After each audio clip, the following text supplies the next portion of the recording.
Greater Chicago Jewish Fest, Tufshin Ayin Base, 5772, 2012. The largest single gathering of Jewish people in the Chicago area. It happens every other year on even-numbered years. It happens at St. Paul Woods, and then now it's part of the Forest Preserve. It's put together by a dedicated bunch of volunteers. I don't know this year's attendance, but you know, it can be 30, 35, 40,000 some years. It is a pleasure to introduce you to the chief cook and bottle washer, Michael Lorge. Michael, how you doing? Oh, I'm doing great. Weather, and great to have you with us. First of all, it's always my pleasure, and I think this is the first year it didn't rain in about the last 5, 6. It's really makes it very different in the planning when you actually have a weather forecast you can depend on. That means that everyone can come out and just enjoy themselves. I'm sorry, there's always people walking by. Right. But no, there's definitely, I mean, and I'll bet water sales were real good this year. Water sales were good, but when we saw the weather, we said we're going to hold it at $1 a bottle and let people drink as much as they can so they stay and enjoy the music. Oh, that's nice. It's not a gouge. It's real good. Right. So how was attendance this year?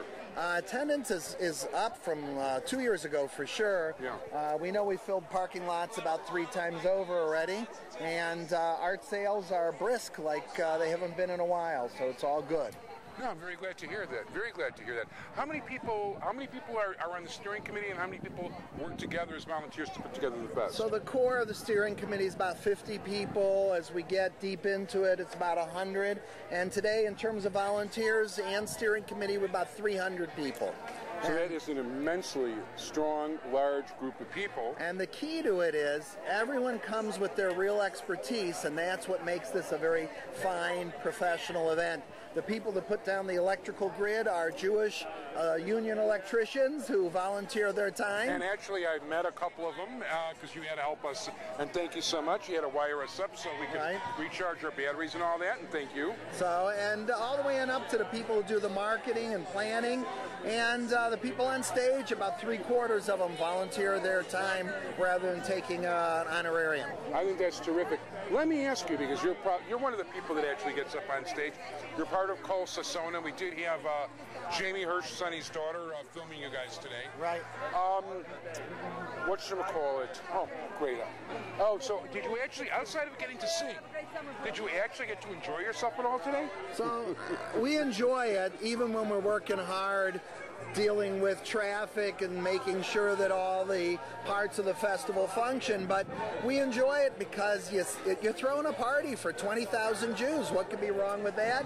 Plus all the rest of the community, and it's important to say that we're sharing Jewish culture today and Jewish identity, and it's wonderful when people from the general community come out to see it and are part of it. Well, you not only have the general community, but for the people who actually, like we spent most of our time with you know, interviewing different organizations, and besides for having a large number of politicians, and besides for political organizations, you've got Israel organizations, you've got left-wing, right-wing, many educational, from all different parts of the Jewish religious line.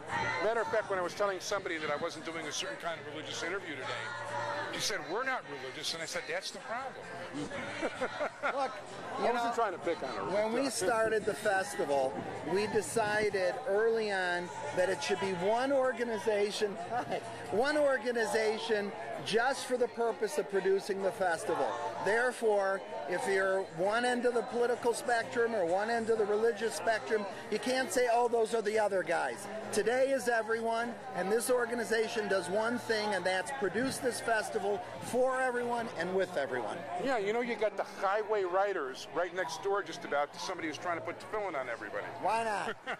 I think it's cool. And by the way, usually some of the highway riders get hit by them. Right.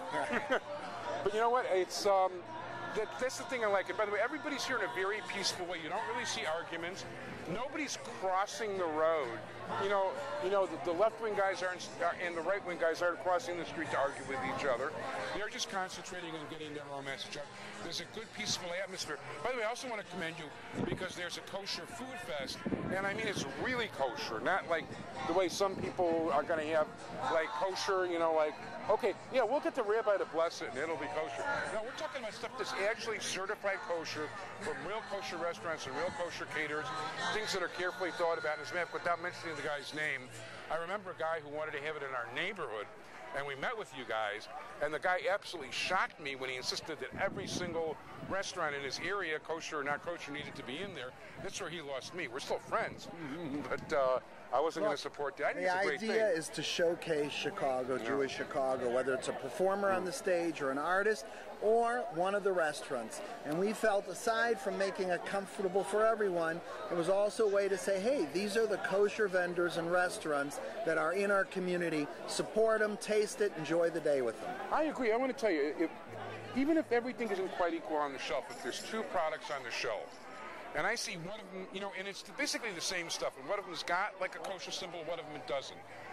The fact that they went and got a kosher symbol, and they hired, like our rabbis and our people, and they felt it was important enough for them, even if it's a couple pennies more, I'm spending the money for it. Well, anything that helps us reach out and makes us part of the general community is important too.